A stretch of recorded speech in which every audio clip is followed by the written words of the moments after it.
ஆதன் news நேயர்களுக்கு வணக்கம். நான் உதயாஸ்ரீ. தலைப்புச் செய்திகளை காணலாம். தொகுதி மறுசீரமைப்பில் தமிழகத்தில் ஒரு தொகுதி கூட குறையாது, மத்திய அமைச்சர் அமித்ஷா உறுதி. தமிழக அரசின் தொகுதி மறுசீரமைப்பு தொடர்பான கூட்டத்தில் பங்கேற்க மாட்டோம், நாம் தமிழர் கட்சி மற்றும் புதிய தமிழகம் அறிவிப்பு. தமிழக வெற்றிக் கழகத்தின் தலைவர் விஜய் தமிழகத்தின் நம்பிக்கை, விழாவில் பங்கேற்ற தேர்தல் வியூக நிபுணர் பிரசாந்த் கிஷோர் பேச்சு. தவேக தலைவர் விஜய் சொல்வதை முதலில் அவரது வாழ்க்கையில் கடைபிடிக்கட்டும், பாஜக மாநில தலைவர் அண்ணாமலை அறிவுறுத்தல். டெல்டா மற்றும் தென் மாவட்டங்களில் இன்று கனமழைக்கு வாய்ப்பு, சென்னை வானிலை ஆய்வு மையம் தகவல். இனி தொடர்வது விரிவான செய்திகள். தமிழக அரசியலில் தவேக ஒரு புதிய சக்தியாக மாறிக்கொண்டிருக்கிறது என அதன் தலைவர் விஜய் தெரிவித்துள்ளார். மாமல்லபுரம் அருகே நடைபெற்ற கட்சியின் 2ஆம் ஆண்டு விழாவில் பங்கேற்று பேசிய அவர், கடந்த காலங்களைப் போல் தமிழகத்தில் மீண்டும் ஒரு அரசியல் புரட்சி நடக்கும் என குறிப்பிட்டார். தமிழக வெற்றிக் கழகம் எளிய மக்களுக்கான கட்சி என குறிப்பிட்ட அவர், மும்மொழி கொள்கை விவகாரத்தில் மத்திய மாநில அரசுகள் நாடகமாடுவதாகவும் விமர்சித்தார். தொகுதி மறுசீரமைப்பு தொடர்பான அனைத்துக் கட்சி கூட்டத்தில் பங்கேற்க மாட்டோம் என நாம் தமிழர் கட்சி ஒருங்கிணைப்பாளர் சீமான் தெரிவித்துள்ளார். வேலூரில் செய்தியாளர்களிடம் பேசிய அவர், தொகுதி மறுசீரமைப்பு குறித்த கருத்தை 2003ஆம் ஆண்டிலேயே அறிக்கை மூலம் வெளியிட்டு இருக்கிறேன் என தெரிவித்தார். தேர்தலுக்காகவே இந்த கருத்தை பேசுகிறார்கள் என விமர்சித்த சீமான், இதே கோரிக்கையை வலியுறுத்தி தாங்கள் தனித்து போராடுகிறோம் என்றும் அனைத்துக் கட்சி கூட்டத்தில் பங்கேற்க மாட்டோம் என்றும் கூறினார். இந்தியை எதிர்ப்பது போல் திமுகவினர் நடித்து வருகிறார்கள் என விமர்சித்த அவர், திமுக கூட்டணியில் உள்ள காங்கிரஸ் மற்றும் கம்யூனிஸ்ட் கட்சிகளின் நிலைப்பாடு என்ன என்றும் கேள்வி எழுப்பினார். தவேக விழாவில் பிரசாந்த் கிஷோர் ஹிந்தி திணிப்புக்கு எதிராக கையெழுத்து போட மறுத்ததையும் அவரது தாய்மொழி பற்றியும் வரவேற்பதாக சீமான் தெரிவித்தார். தவேக தலைவர் விஜய் சொல்வதை முதலில் அவரது வாழ்க்கையில் கடைபிடிக்க வேண்டும் என பாஜக மாநில தலைவர் அண்ணாமலை தெரிவித்துள்ளார். கோவையில் செய்தியாளர்களிடம் பேசிய அவர், தவேகவின் 2ஆம் ஆண்டு தொடக்க விழாவில் விஜய் பேசும்போது மத்திய அரசு மற்றும் மாநில அரசு என்று இரண்டையும் குற்றம் சாட்டியதை சுட்டிக்காட்டினார். தங்கள் குழந்தைக்கு 3 மொழி, தங்கள் நடத்தும் விஜய் வித்யாஸ்ரம் பள்ளியில் 3 மொழி, ஆனால் தவேக தொண்டர்கள் மற்றும் குழந்தைகளுக்கு மட்டும் 2 மொழியா என அண்ணாமலை கேள்வி எழுப்பியுள்ளார். விஜய் சொல்வதை முதலில் அவர் தன் வாழ்க்கையிலும் கடைபிடிக்க வேண்டும் என குறிப்பிட்ட அண்ணாமலை, கெட் அவுட் கையெழுத்து இயக்கம் தொடங்கிய சில நொடிகளில் பிரசாந்த் கிஷோர் விலகி சென்றுவிட்டார் என்றும் அதற்கான மரியாதை அங்கேயே தெரிந்துவிட்டது என்றும் விமர்சித்தார்.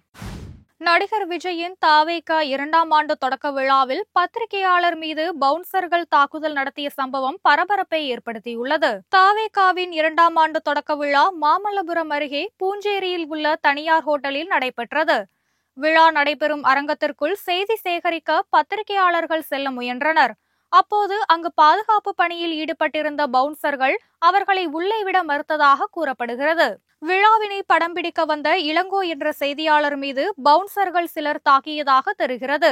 தமிழ் தெரியாத வடமாநில பவுன்சர்களை வைத்து செய்தியாளர்களின் நெஞ்சிலும் வயிற்றிலும் குத்தியதாக குற்றச்சாட்டு எழுந்தது.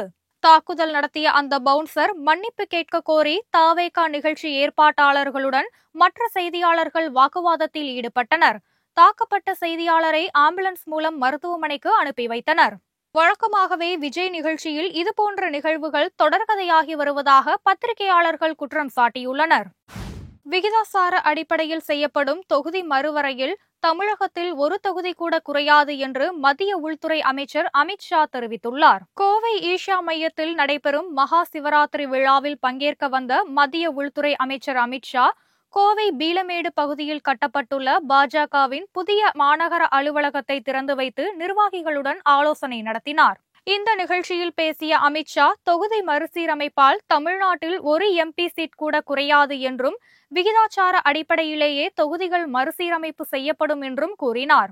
பிரதமர் மோடி தமிழகத்திற்கு நிதி வழங்கவில்லை என முதலமைச்சர் ஸ்டாலின் பொய்யான தகவலை கூறி வருகிறார் என குற்றம் சாட்டிய அமித்ஷா, பிரதமர் மோடி ஆட்சியில் இதுவரை தமிழகத்திற்கு 5 கோடி ரூபாய் நிதி கொடுக்கப்பட்டிருப்பதாக சுட்டிக்காட்டினார். தமிழ் மக்களின் வளர்ச்சி மற்றும் பண்பாட்டிற்கு உழைக்கும் பிரதமர் மோடியின் திட்டங்களை பொதுமக்களிடம் கொண்டு சேர்க்க வேண்டும் என பாஜக நிர்வாகிகளுக்கு அமித்ஷா அறிவுறுத்தினார். தொகுதி மறுசீரமைப்பு தொடர்பான அனைத்து கட்சி கூட்டத்தில் புதிய தமிழகம் கட்சி பங்கேற்காது என அதன் தலைவர் டாக்டர் கிருஷ்ணசாமி தெரிவித்துள்ளார். மதுரையில் செய்தியாளர்களிடம் பேசிய அவர், தொகுதி மறுவரை ஆணையம் உருவாக்கப்படாத நிலையில் 8 தொகுதிகள் குறையும் என முதலமைச்சர் எதன் அடிப்படையில் பேசுகிறார் என்றும் கேள்வி எழுப்பினார். ஆட்சிக்கு எதிராக மக்களின் மனநிலை மாறுவதால் மாநில உரிமையை மத்திய அரசு பறிக்கிறது போன்ற தோற்றத்தை உருவாக்கி மீண்டும் ஆட்சியை பிடிக்க முதலமைச்சர் ஸ்டாலின் மக்களிடத்தில் பீதியை கிளப்புகிறார் என்றும் கிருஷ்ணசாமி குற்றம் சாட்டினார். ஆன்லைன் விளையாட்டுகளுக்கு தமிழக அரசு விதித்த கட்டுப்பாடுகளுக்கு தடை விதிக்க உயர்நீதிமன்றம் மறுப்பு தெரிவித்துவிட்டது. ஆன்லைன் விளையாட்டுகளுக்கு ஆதார் இணைப்பை கட்டாயமாக்கியும் நேர கட்டுப்பாடு விதித்தும் தமிழக அரசு உத்தரவு பிறப்பித்திருந்தது. இந்த உத்தரவை எதிர்த்து ஆன்லைன் விளையாட்டு நிறுவனங்கள் சார்பில் சென்னை உயர்நீதிமன்றத்தில் வழக்கு தொடரப்பட்டது. அதில் தமிழக அரசின் உத்தரவுக்கு தடை விதித்து இடைக்கால உத்தரவு பிறப்பிக்க வேண்டும் என வலியுறுத்தப்பட்டது. ஆனால் அரசு விதித்த கட்டுப்பாடுகளுக்கு தடை விதிக்க உயர்நீதிமன்றம் மறுப்பு தெரிவித்துவிட்டது. தமிழக வெற்றி கழகத்தின் தலைவர் விஜய் தமிழகத்தின் நம்பிக்கை என தேர்தல் வியூக நிபுணர் பிரசாந்த் கிஷோர் தெரிவித்துள்ளார். தாவேகா ஆண்டு விழாவில் பேசிய அவர், தமிழகத்தில் மாற்றத்தை ஏற்படுத்த வேண்டும் என்ற எண்ணத்தோடு விஜய் செயல்படுவதாக கூறினார். விஜய் கட்சியினர் அனைவரும் நாள்தோறும் 10 பேரை கட்சியில் சேர்க்க வேண்டும் என்றும் பிரசாந்த் கிஷோர் வலியுறுத்தினார்.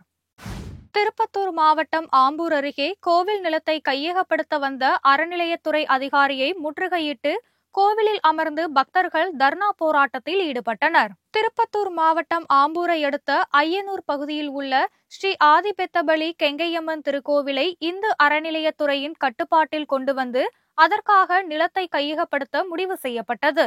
அதன்படி நிலத்தை கையகப்படுத்த வந்த இந்து சமயநிலைத்துறை அதிகாரிகளை ஐயனூர் பகுதி மக்கள் முற்றுகையிட்டு கோவில் வளாகத்தில் அமர்ந்து தர்ணா போராட்டத்தில் ஈடுபட்டனர். இதனையடுத்து போலீசார் அவர்களிடம் பேச்சுவார்த்தை நடத்தியதை அடுத்து மக்கள் போராட்டத்தை கைவிட்டனர். மும்பையிலிருந்து சென்னை வந்த உள்நாட்டு விமானத்தில் பயணிகளின் உள்ளாடைகளுக்குள் மறைத்து வைத்து கொண்டுவரப்பட்ட 3.5 கிலோ தங்க பசையை அதிகாரிகள் பறிமுதல் செய்தனர்.